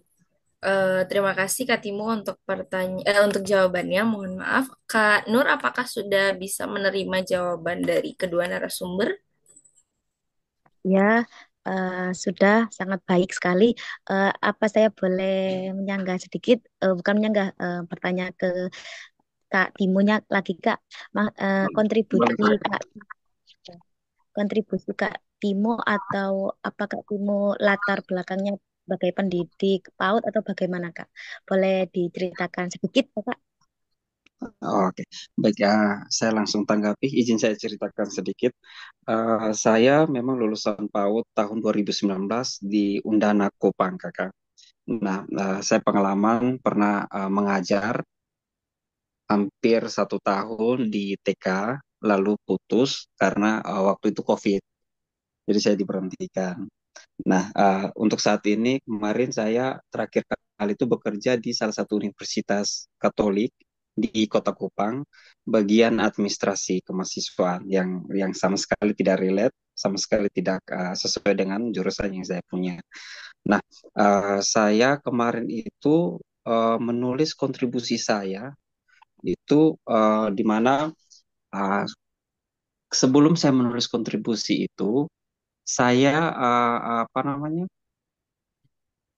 bergabung dengan beberapa organisasi di mana saya tidak lagi sebagai seorang guru, tapi saya kembangkan saya ilmu itu di beberapa organisasi di Kota Kupang itu bagian pendidikan, pendidikan khusus untuk anak-anak, di mana kami bergerak untuk belajar dengan anak-anak dan lain sebagainya. Nah, itu yang saya cantumkan di saya punya esai. Itu saya rasa sedikit menolong untuk saya. Kontribusi saya itu untuk kembali mengabdi ke NTT khususnya Kota Kupang waktu itu. Um, um, saya mengembangkan ilmu pengetahuan yang saya dapat itu di organisasi-organisasi yang saya bangun dengan teman-teman itu. Itu yang poin yang pertama. Di mana kontribusi itu saya akan kembali ke NTT dan saya membangun kembali organisasi, bukan membangun kembali sih, apa namanya, kembangkan lagi organisasi yang sudah dibangun sejak lama gitu. Terus yang kedua, mau jadi dosen karena saat ini saya kerjanya tidak relate dengan jurusan yang saya punya begitu. Itu dua kontribusi yang saya tulis waktu itu, gitu Kakak. Oke, baik Kakak. Terima kasih Kakak Tasya, Kak Ginting, dan Kak Timo. Luar biasa sekali. Terima kasih banyak. Baik, terima kasih Kak Nur untuk pertanyaannya. Semoga menjawab. Kita ke kita ke teman-teman yang mungkin bertanya lewat kolom chat terlebih dahulu ya kakak-kakak. Di sini ada yang bertanya tentang apakah harus konsisten dari awal sampai akhir atau bisa disesuaikan dalam artian untuk membahas pengalaman saat studi S1 saja atau pengalaman organisasi saja atau bekerja saja. Mungkin tadi sudah dijawab ya teman-teman. Jadi bisa di-mix antara mungkin pengalaman teman-teman saat bekerja atau saat pendidikan ataupun pengalaman di luar kedua hal tersebut. Jadi bisa di-mix teman-teman di profiling diri. Kemudian yang kedua, di sini ada yang bertanya, kalau misalnya pekerjaannya sekarang tidak relevan dengan jurusan yang dituju, apakah pengalaman ini bisa diisi di profiling diri? Mungkin bisa dijawab secara singkat saja dari Kak Timo mungkin terlebih dahulu, Kak. Oke, kalau Kakak Eh, pengalaman profil diri ya, tanya tentang profil diri yang pekerjaannya tidak relate. Tapi ini kakak mau isi profil diri yang bagian mana ini? Yang dari beberapa pertanyaan tadi itu. Kan beberapa profil diri itu ada uh, kayak riwayat pendidikan, riwayat pekerjaan, dan lain sebagainya. Kalau saya kemarin memang pekerjaan saya ini tidak relate dengan saya punya S1-nya ini, dengan saya punya pendidikan. Saya S1 PAUD tapi kerjanya sebagai staf administrasi di kampus begitu. Itu bagaimana saya mengemas itu dalam bahasa saya untuk meyakinkan, menarasikannya itu secara baik untuk meyakinkan pihak LPDP. Kemarin saya kasih masuk semua, tapi dengan catatan saya memang kerja di tempat lain, tapi saya ikut organisasi, bangun organisasi yang menunjang saya punya apa namanya, menunjang saya punya pendidikan. Misalnya saya S1 PAUD, saya beberapa organisasi yang saya ikut tuh berkembang dalam anak-anak begitu. Jadi saya rasa biar ilmunya tidak mati atau tetap berkembang, itu saya masih menjalankan itu semua. Tapi kalau misalnya kakak tidak sama sekali relate dengan kita punya pekerjaan sama kita punya kita punya gelar yang kita miliki, boleh saja ditaruh ke pengalaman apa namanya, pengalaman-pengalaman kakak itu kakak taruh saja tidak apa-apa, nanti bagaimana kakak kemas itu supaya bisa menjelaskan, mampu menjelaskan, mampu mempertanggungjawabkan, itu saja sih. Baik, terima kasih Kak Timo. Semoga menjawab. Kak Vina, mungkin ada tambahan dari Kak Gintang? Boleh, boleh ya. Jadi, Silakan Kak. eh, jadi saya sangat setuju dari Kak Timo tadi. Sebenarnya pengalaman yang kurang relate dengan studi satu ini mau taruh di mana seperti itu. Apakah nanti ditaruh di penilaian diri ataupun hanya sebagai list di bagian pengalaman pekerjaan seperti itu. Jadi alangkah baiknya hanya taruh di list pengalaman pekerjaan. Nantinya ketika real wawancara, teman-teman akan kalau misalnya pewawancara itu lebih strict ke poin tersebut. Nantinya akan ditanya kenapa tidak mengambil pekerjaan yang memang sesuai dengan passion atau bidang, bidang keilmuan kalian seperti itu. Kenapa lebih memilih pekerjaan yang memang di luar dari basic ilmuwan kalian seperti itu. Jadi ketika wawancara ini intinya bahwa dari pihak LPDP ini hanya mau diyakini seperti itu, walaupun dengan pengalaman yang kurang relate. Sebenarnya kalau misalnya teman-teman ketika real wawancara nanti bisa menyampaikan dengan baik, pasti yakin dan percaya mereka akan menerima seperti itu. Apalagi kalau misalnya ketika dibungkus dengan narasi, ketika nanti wawancara itu baik, terus juga singkat, padat dan jelas dan lain-lain, yakin dan percaya teman-teman dari pengalaman tersebut sebenarnya bisa menjadi suatu poin penting atau poin tambah juga seperti itu. Baik, terima kasih Kak Gintang. Semoga menjawab untuk Kak Vina. Kemudian pertanyaan selanjutnya dari Kak Umi Latifah. Nah, Kak Umi ini bingung membedakan antara pengalaman kurang membanggakan dan juga kesalahan yang pernah dilakukan selama belajar. Mungkin Kak Gintang dan Kak Timo bisa menjelaskan perbedaan dari pengalaman yang kurang membanggakan dengan kesalahan yang pernah dilakukan. Dipersilahkan untuk Kak Gintang terlebih dahulu. Baik, terima kasih Kak. Mohon maaf tadi Kak siapa tadi? Kak Vina ya? Pertanyaan dari Kak Umi, Kak. Oh, dari Kak Umi. Jadi bagaimana Iya. membedakan pengalaman yang kurang membanggakan dengan kesalahan yang kesalahan yang kita lakukan sebelumnya seperti itu. Jadi sebenarnya kita lihat dari kita teman-teman menulis narasi atau pengalaman tersebut di kolom penilaian diri. Sebenarnya ini dilihat dari output atau nilai atau poin positif yang memang teman-teman ambil seperti itu. Kalau misalnya berbicara tentang pengalaman yang kurang membanggakan, berarti walaupun sebenarnya kedua poin tersebut ini berbicara tentang kira-kira hal apa yang memang bisa dipetik dari pengalaman tersebut seperti itu. Sebenarnya poin ini sebenarnya sangat-sangat sangat-sangat apa ya, sangat-sangat krusial dan juga eh, jujur saja ini untuk membedakannya agak-agak rada-rada susah. Tetapi bagi saya, ketika teman-teman sudah menemukan pengalaman yang memang bagi teman-teman itu kurang membanggakan, dibungkus dengan narasi yang baik. Dan juga kalau misalnya pengalaman yang berkaitan dengan kesalahan di bidang pekerjaan, dunia pekerjaan dan juga di bidang pendidikan atau bidang organisasi berarti dibungkus dengan narasi yang baik.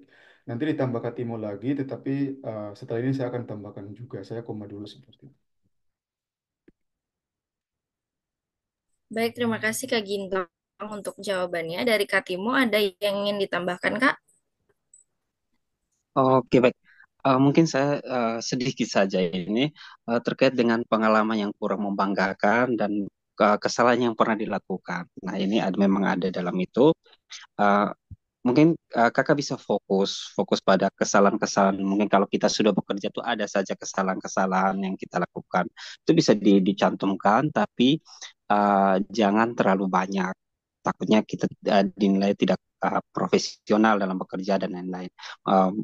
Contoh kesalahan yang pernah dilakukan tuh kemarin saya pengalaman saya itu saya taruh 1 poin saja kesalahan yang apa salah mengambil keputusan di mana saya bekerja di salah satu universitas bagian kemahasiswaan dan ada beberapa keputusan dan saya mengarahkan ke salah mengambil keputusan itu. Terus itu juga masuk dalam keterkaitannya dengan pengalaman yang kurang membanggakan.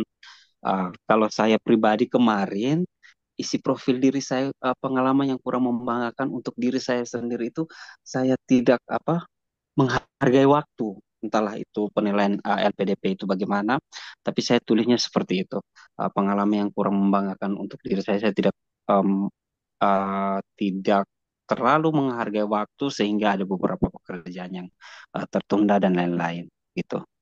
Mungkin dari saya itu Kakak.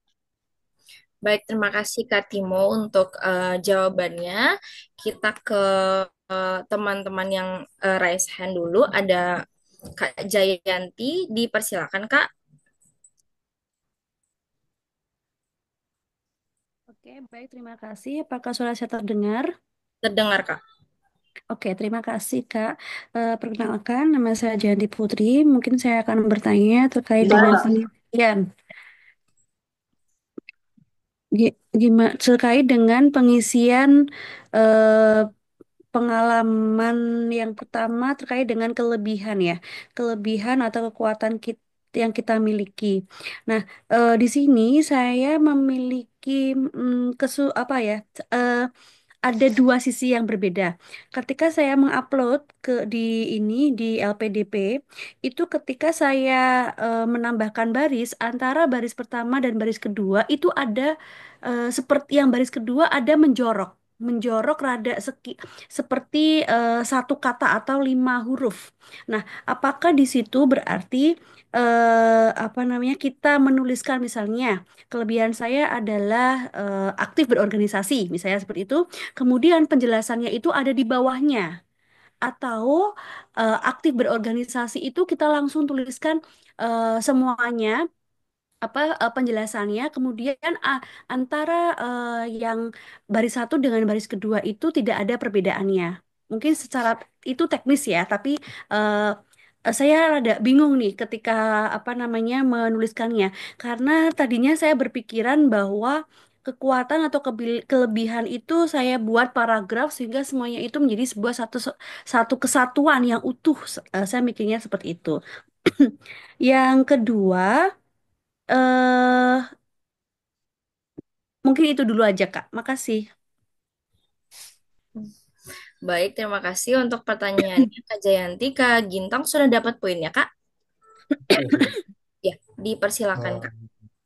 jadi untuk kakak yang penanya, karena memang saya Mhm. kalau pribadi tidak punya akses untuk hanya saja ketika saya minta, karena memang saya juga ada coaching beberapa teman-teman juga untuk mendaftar beasiswa ini. Ketika saya masuk, jadi satu kolom baris kelebihan diri itu sudah jadi sudah apa ya sudah masuk keseluruhan. Jadi ketika teman-teman mention kelebihan teman-teman itu adalah dedikasi yang tinggi, berarti itu titik berganda saja dan setelah itu baru menguraikan penjelasannya, bukti konkretnya atau pengalaman, bekapan pengalaman seperti itu.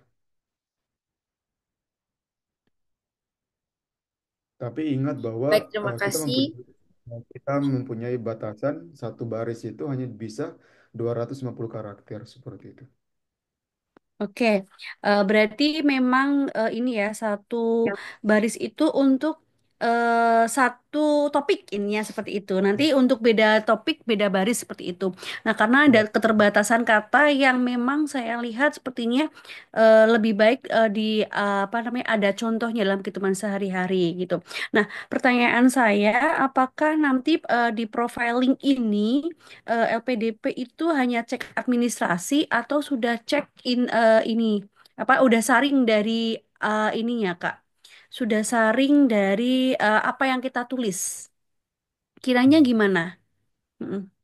ini pertanyaan yang sangat bagus ya. Jadi kakak perlu ketahui bahwa lolos atau tidaknya si peserta atau pelamar beasiswa ini ke tahapan selanjutnya ini tergantung dari seberapa jadi ketika ketika sorry.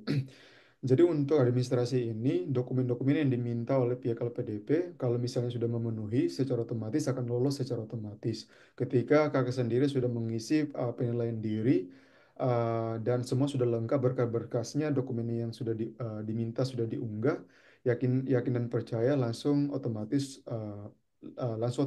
untuk ke tahapan selanjutnya. Kalaupun nantinya ketika ada kendala dan juga fatalnya kakak sendiri belum bisa berhasil di seleksi administrasi, biasanya nanti ada sanggah, ada waktunya mungkin saya kurang tahu juga, tetapi masih diberikan kesempatan untuk sanggah seperti itu. Tetapi Oke.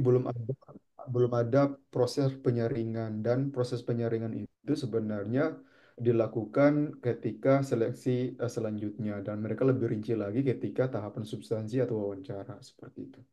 Oke, terima kasih Kak. Jadi ini memang benar purely administrasi ya Kak ya. Ya, benar Misalnya sekali. kita tidak boleh menuliskan lebih dari 2000 kata, kita tidak boleh menuliskan dari 250 kata, purely hanya itu saja gitu ya. Nah mungkin apa yang kita tulis sekarang ini nantinya baru kita akan berperjuangkan ya tanda kutip baru kita akan perjuangkan itu di Ketika pada saat wawancara ya Kak ya. Oke, betul. jadi kalau yang administratif kan auto, auto kalau misalnya ini sesuai dengan apa yang diminta oleh sistem, kan seperti itu ya Kak ya. Oke, Betul sekali. oke. Jadi kalau gitu, jadi saya tahu. Jadi kan ini nggak ada untuk tahap pertama ini tidak ada ini dulu apa namanya tidak ada pengecekan konten dari apa yang kita tuliskan gitu ya. Ya karena Benar. karena nggak sangat ini ya karena terbatasan kata sehingga kita tidak bisa menjelaskan secara gamblang apa yang maksud dari apa yang kita tuliskan gitu. Seperti itu, Kak. Baik, terima kasih Kak Jayanti untuk pertanyaannya. Semoga menjawab jawaban dari Kak Gintang. Kita langsung ke penanya Kakak, terakhir. oh, Kak, kakak oh boleh boleh tambahkan sedikit ya, kah? silakan Kak. Ah, Oke, kakak minta maaf saya tambahkan sedikit. Ini pengalaman saya dan teman-teman di kelas juga. Ternyata untuk administrasi ini ada satu hal yang paling menarik juga untuk saya. Kita akan menganggap bahwa administrasi ini kalau kita sudah buatkan semuanya pasti kita lolos. Nah, kita harus lihat lagi dari esai itu, jangan kurang dari 1.500 kata dan lain sebagainya. Nah, ada satu poin di sini yang saya dapat uh, untuk surat rekomendasi kakak-kakak. Rekomendasi itu harus pure dari entah siapapun itu mau yang kerja dia punya kepala atau apa. Kalau seandainya yang dosen mau mungkin ada dosen itu karena pengalaman di sini ada satu teman yang email dosen pihak LPDP itu mengirimkan email uh, ke dosen yang dia minta rekomendasi itu apakah betul anak ini mau minta rekomendasi di Anda seperti kayak mereka konfirmasi kembali. Jadi saran saya kakak-kakak semua untuk minta rekomendasi berarti betul-betul minta rekomendasi dari atasan kerja atau dari dosen siapapun tuh harus betul-betul minta rekomendasi dan tanda tangan asli begitu. Mungkin dari saya itu. Oke, Kak, mungkin saya boleh menanggapi Boleh, boleh karena sekali kakak. Mohon maaf Kak, jadi gini kalau misalnya tadi kan ini menarik ya Kak ya untuk kita yang sudah bekerja, kebetulan saya adalah dosen, misalnya gini Kak, saya kan mungkin untuk rektor atau untuk kaprodi atau salah satunya dekan ya yang menjadi salah satu pemberi rekomendasi, kan ada dua. Nah yang satu lagi misalnya bukan atasan tapi sesama peneliti yang sering bekerja sama dengan kita, apakah itu oke menurut Kakak atau lebih baik semuanya adalah atasan semua? Gimana Kak? Oke, baik. Eh, Kakak mungkin izin saya menjawab kalau mungkin ada kesalahan sedikit mungkin boleh koreksi dari Kak Ginta. Kalau dari saya pribadi itu sebenarnya boleh-boleh saja Kakak. Intinya yang beri kita rekomendasi itu dia pangkat dan golongan itu lebih dari kita begitu. Yang bekerjanya atau kerjasamanya atau apa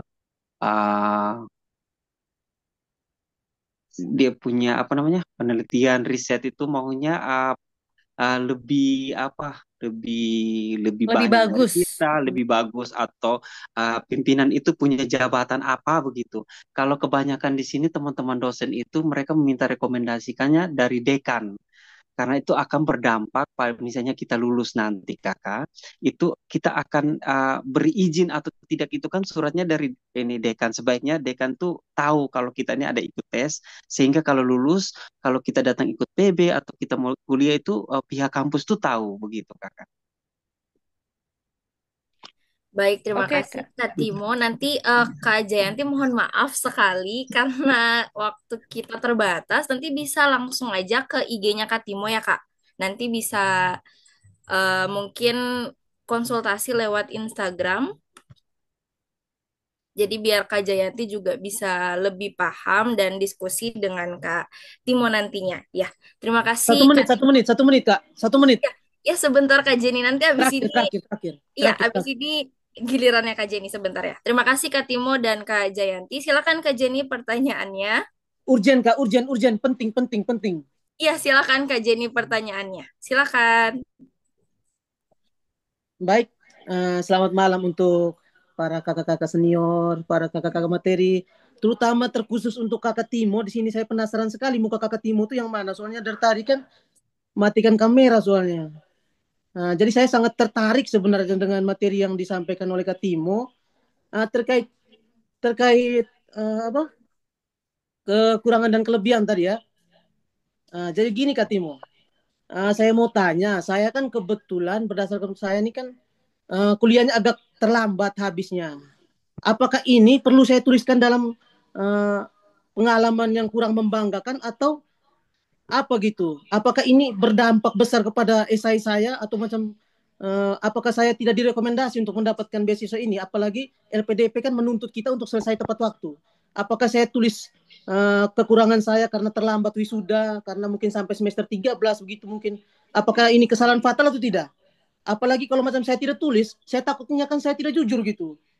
Lebih baik saya jujur dan apalagi kan saya dengar-dengar katanya ada pewawancara atau penanya nanti LPDP nanti ketika wawancara itu dari orang-orang psikologi katanya kan begitu. Mungkin Kak Timo bisa buka kamera dan menjawabnya mungkin Kak Timo. Makasih Kak Timo. Sorry Kak Timo. Baik, terima kasih Kak Jenny untuk pertanyaannya. Sepertinya Kak Jenny sangat kepo ya dengan wajahnya Kak Timo. Tadi sudah on cam, tapi ya mungkin Kak Jenny. Mohon maaf. Nah, saya nama Jono. Kalau nama siangnya Jono, nama malamnya Jenny. Oh iya, oke, banyak nama sepertinya. Silahkan Kak Timo untuk menjawab pertanyaan. Halo Kak Jono, halo, salam kenal. Izin buka kamera. Mohon maaf ya, pakai HP. Tadi jaringannya agak parah juga di laptop, jadi pakai HP. Begini, kalau untuk kekurangan atau kelebihan, untuk kita jujur atau tidak, itu kembali pada diri kita sendiri. Kalau saran dari saya, kakak, kita silakan tulis dengan kondisi yang kita alami. Kita boleh jujur saja, kondisi yang kita alami, terus apapun yang kita tulis, pada intinya apapun yang kita tulis, kita harus bungkus dengan solusinya. Bagaimana kita keluar dari itu semua, begitu. Itu mungkin dari saya pribadi sih, dari saya pribadi kakak. Semisal kakak kasih contoh tadi, kalau kakak wisudanya terlambat, atau apapun itu mungkin ada faktor-faktor yang mempengaruhi itu semua. Nah, bagaimana kakak keluar dari itu dan kakak bisa uh, wisuda sampai tidak DO begitu. Itu kalau kakak mau tulis silakan, tapi harus dibungkus dengan solusi atau hal-hal positif yang buat kakak bangkit lagi dengan keterpurukan itu begitu. Mungkin dari saya itu saja. Kalau contohnya kalau macam saya sudah terlambat karena saya malas, gimana Kak cara solusi untuk bungkusnya itu? Untuk menutup itu Kak. Solusi untuk wisuda, kalau kakak mohon maaf, sekarang kakak sudah wisuda atau belum? Saya Boleh wisuda, dijawab. saya wisuda kebetulan baru tahun ini di Undana. Jadi kan saya kuliah dari 2017. Oke. Ya, Berarti sudah tahun keluar kemarin lah. dari kakak sudah keluar dari zona yang tidak nyaman itu kah kakak? Ya, betul Kak Timo. Oke, bagaimana kakak mengemas, menarasikannya secara baik, bagaimana kakak mencari solusi, bagaimana kakak untuk membungkus dengan solusi yang kakak sudah buat lah. Mungkin selama perkuliahan kakak merasa ada hal-hal yang faktor-faktor yang menghambat, tapi dengan semangat kakak bisa menyelesaikan itu. Kalau kakak tidak bisa menyelesaikan, berarti kakak tidak bisa ikut LPDP. Karena LPDP itu orang yang lulus S1, begitu. Oh Baik, iya, terima satu lagi, kasih. satu lagi, satu Terima lagi. kasih. Terima kasih Kak Timo untuk pertanyaannya. Mohon maaf Kak Jenny Jono, aku nggak tahu. Terima kasih untuk pertanyaannya. Yang jelas kakak-kakak harus mengemas secara baik kata-katanya biar tidak kelihatan negatif oleh para interviewer nantinya. Seperti itu ya. Mungkin karena Mohon maaf. sesi mau ditambahkan ke Gintang, dipersilakan Kak. Saya mau menjawab sedikit begitu dari tadi ada kakak yang satu bertanya kira-kira yang membedakan untuk pengalaman membanggakan dan juga kesalahan dibuat itu seperti apa dan ketika tadi saya belum dapat intinya seperti itu. Jadi di sini sebenarnya kalau kita lihat kesamaan dari kedua poin tersebut ini sama-sama bersifat negatif seperti itu. Tetapi yang bisa membedakan dari poin ini, kedua poin ini adalah ini dilihat dari tingkat pengaruhnya. Nah, kalau misalnya pengalaman yang kurang membanggakan itu, tingkat pengaruhnya itu cenderung masih masih bisa ditolerir atau memang belum berdampak besar seperti itu. Tetapi kalau misalnya kesalahan ya, kalau misalnya kesalahan ini sudah bersifat fatal seperti itu, yang mana tingkat pengaruhnya itu bisa memiliki konsekuensi yang lebih besar seperti kegagalan, kerugian dan dapat juga dampak negatif lainnya seperti itu. Ini yang menjadi yang menjadi perbedaan dari poin pengalaman yang kurang membanggakan dan juga kesalahan yang pernah dibuat di sebelumnya seperti itu. Terima kasih. Baik, terima kasih Kak Gintang untuk tambahannya. Untuk teman-teman, pertanyaan yang mungkin tidak bisa dibahas di sore hari ini, bisa langsung saja teman-teman chat ke IG kedua narasumber. Mohon izin kakak-kakak, jadi biar mungkin bisa diskusi lebih lanjut melalui DM. Nanti di IG-nya sudah, nama IG-nya sudah Nama IG-nya sudah di drop di kolom chat. Nanti teman-teman bisa langsung saja menuju ke Instagram masing-masing narasumber kita. Oke, diskusinya sangat ramai sekali ya hari ini. Materi-materinya juga pasti sangat insightful untuk teman-teman dan dreamer semua yang hadir di sore hari ini. Oke, kita langsung saja next ke sesi selanjutnya, yaitu pemberian sertifikat atau penyerahan sertifikat kepada kedua narasumber.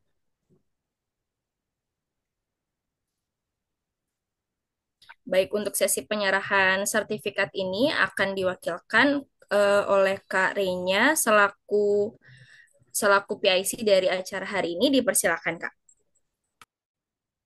Oke, baik. Terima kasih kepada Kak Tasya yang sudah membantu kita pada sore hari ini.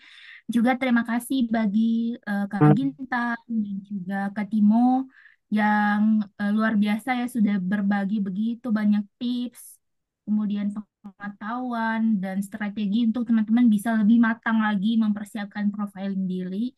Apalagi ini hal yang sering disepelekan, tetapi ternyata urgensinya juga sama pentingnya dengan esai. Jadi terima kasih kepada Kak Gintang dan Kak Timo sudah berbagi pengetahuan dan tips-tips dan trik juga bagi teman-teman Dreamers. Nah, Kami dari Beneran Indonesia, dari Mimpi Anak Timur tidak bisa memberi hal yang lebih, jadi kami ingin memberi sertifikat kepada Kak Timo dan Kak Gintang sebagai bentuk apresiasi. Mungkin pertama kepada Kak Gintang. Oke, oke, eh, oke. Untuk Kak Gintang, terima kasih sudah mau menyempatkan waktu dan tenaga dan pikiran untuk membantu teman-teman Dreamers di Mimpi Anak Timur. Semoga sukses untuk perkuliahannya di Amerika. Mungkin bisa di dokumentasi dulu, Kak Fit. Oke, karenya Kak Gintang boleh pose dulu. Saya screenshot ya. Oke, 1, 2, 3. Oke, sekali lagi 1, 2, 3. Oke, silakan Oke, mulai. terima kasih. Selanjutnya, sertifikat diberikan kepada Kak Timo. Oke, terima kasih banyak Kak Timo yang juga sudah meluangkan waktu, tenaga, dan pikiran untuk membantu teman-teman Dreamers. Harapannya nanti bisa pengetahuan yang dibagikan bisa diterapkan ya dalam mengerjakan profiling diri. Mungkin bisa didokumentasikan, Kak Fit. Oke, Kak Timo, karenya boleh pose dulu. 1, 2, 3. Sekali lagi 1, 2, 3. Oke, dikembalikan ke Oke, Kak. terima kasih banyak buat Kak Timo dan Kak Gintang. Saya mewakili Kak Dewi eh, dan BOD dari Mimpi Anak Timur mengucapkan apresiasi yang luar biasa dan mohon maaf apabila ada salah kata atau kesalahan-kesalahan yang menyinggung selama proses pelaksanaan kegiatan ini. Semoga kedepannya kita bisa terus berkolaborasi di Mimpi Anak Timur. Terima kasih. Saya kembalikan ke Kak Tasya. Baik, terima kasih Kak Reynya dan terima kasih untuk pemaparan materi dari Kak Gintang dan Kak Timo. Semoga bisa berkolaborasi terus dengan kami Mimpi Anak Timur. Oke, selanjutnya pastinya acara hari ini MAT Talk Season yang kedua tidak terlepas dari bantuan media partner kita. Ada dari Yayasan Kaukalbe, dari teman-teman kuliah matematika, Mentor Sebaya, keluarga besar alumni pengajar muda, dan Siger Education. Teman-teman bisa langsung saja kepoin Instagram atau sosial media dari ke 6 media partner kita. Oke, bisa langsung di next, Kak. Untuk Dreamer semua, jangan lupa untuk mengisi link presensi yang diberikan di kolom chat. Kemudian ada upcoming event yang Mimpi Anak Timur lakukan. Ini sudah berjalan, yaitu mentoring administrasi untuk proofreading essay dan juga profiling diri. Jadi untuk teman-teman menti yang sudah terpilih, bisa mempersiapkan essay dan profiling dirinya untuk kemudian bisa direview oleh kakak-kakak mentor. Akhir kata dari saya, terima kasih banyak untuk kedua narasumber, Kak Gintang dan Kak Timo untuk waktu dan kesediaannya berbagi bersama kami. Untuk Dreamer semua juga yang hadir di sore hari ini, sampai bertemu di event-event MAT selanjutnya. Dan jangan lupa untuk kepoin Instagram maupun media sosial dari Mimpi Anak Timur. Akhir kata, selamat malam teman-teman. Terima kasih banyak untuk waktu dan kesempatannya. Selamat malam.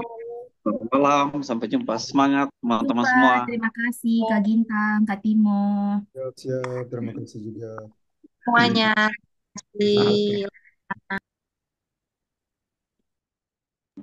Terima kasih Kakak Gintang.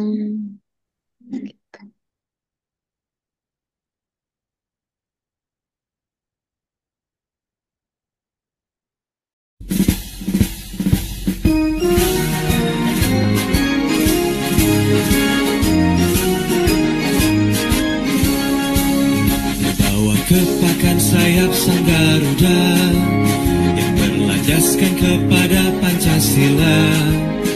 Integritas mengabdi, profesional melayani bersama LPDP.